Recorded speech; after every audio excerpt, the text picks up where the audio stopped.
हरे कृष्णा। राधे राधे आप सभी को। जैसा कि आप लोग जानते हैं कि एक साल में 24 एकादशी आती हैं, लेकिन इस बार 26 एकादशी पड़ रही हैं क्योंकि इस महीने अधिक मास भी है। एक महीने में 2 एकादशी होती हैं, एक शुक्ल पक्ष की और एक कृष्ण पक्ष की, इसीलिए 24 एकादशी मानी जाती हैं। लेकिन अधिक मास होने के कारण 2 एकादशी और बढ़ गई हैं। एकादशी का अपने आप में ही बहुत महत्व होता है, इसलिए हमको एकादशी बहुत ही विधि विधान से करनी चाहिए, क्योंकि सारे व्रत ज़रूरी होते हैं। लेकिन कहते हैं जो एकादशी का व्रत करता है वो भगवान विष्णु के बहुत करीब होता है, भगवान विष्णु से बहुत प्रेम करते हैं। इसलिए हमें एकादशी का जो नियम है वो हमको दशमी से ही शुरू कर देना चाहिए।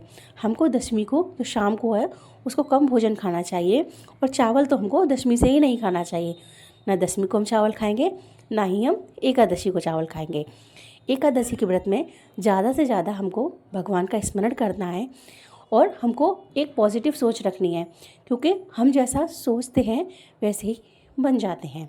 इसलिए हमको हमेशा अच्छी बातें ही सोचनी चाहिए और हमें किसी की बुराई या चुगली नहीं करनी चाहिए। देखिए, जो जैसा करेगा वो वैसा भरेगा। हम क्यों उसकी चुगली कर कर उसके पापा को अपने सिर लें। इसलिए हमको इन चीज़ों का ध्यान रखना चाहिए। तथा जो एकादशी का व्रत है वो बहुत सर्वश्रेष्ठ व्रत है, इसीलिए हमको कोशिश करनी चाहिए कि हमको एकादशी का व्रत रखना चाहिए। लेकिन अगर किसी कारण से कोई भी व्यक्ति एकादशी का व्रत नहीं रख सकता है तो उसको कुछ नियम हैं उनका पालन करना चाहिए। जैसे अन्न का त्याग कर देना चाहिए, या अगर हम अन्न खा भी रहे हैं तो हमको बहुत कम मात्रा में अन्न खाना चाहिए, क्योंकि एकादशी अपने आप में ही विशेष होती है। और चावल का इस्तेमाल तो हमको बिल्कुल भी नहीं करना चाहिए।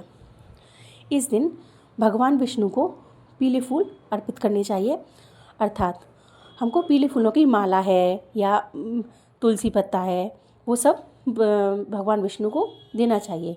लेकिन हमको एकादशी वाले दिन तुलसी नहीं तोड़नी चाहिए, हमको उससे एक दिन पहले तुलसी तोड़नी चाहिए। और ना ही इस दिन तुलसी माता में पानी देते हैं। कहते हैं कि जो लोग जैसे हम लोग एकादशी व्रत करते हैं, ऐसे ही तुलसी माता हैं वो भी भगवान विष्णु के लिए एकादशी का व्रत रखती हैं। इसलिए हमको इस दिन ना ही तो तुलसी तोड़नी चाहिए और ना ही तुलसी में जल देना चाहिए। और हमको भगवान विष्णु की आराधना पूरे मन से, सच्चे दिल से करनी चाहिए। और हमको हमेशा अपने भजन पर ध्यान देना चाहिए। कौन क्या कर रहा है, क्यों कर रहा है, इन सारी चीज़ों से हमको मतलब नहीं होना चाहिए। भगवान विष्णु और माता लक्ष्मी की हमको पूजा करनी चाहिए। हो सके तो हम छोटा सा एक हवन भी घर में कर सकते हैं। और भगवान विष्णु के लिए हमको विष्णु सहस्त्र नाम जो होता है उसका पाठ तो हमको ज़रूर करना चाहिए, क्योंकि भगवान विष्णु और माता लक्ष्मी की हमको इससे कृपा मिलती है। अगर आपको मेरी वीडियोज़ अच्छी लगती हो, मेरे चैनल को लाइक और सब्सक्राइब करिए। राधे राधे।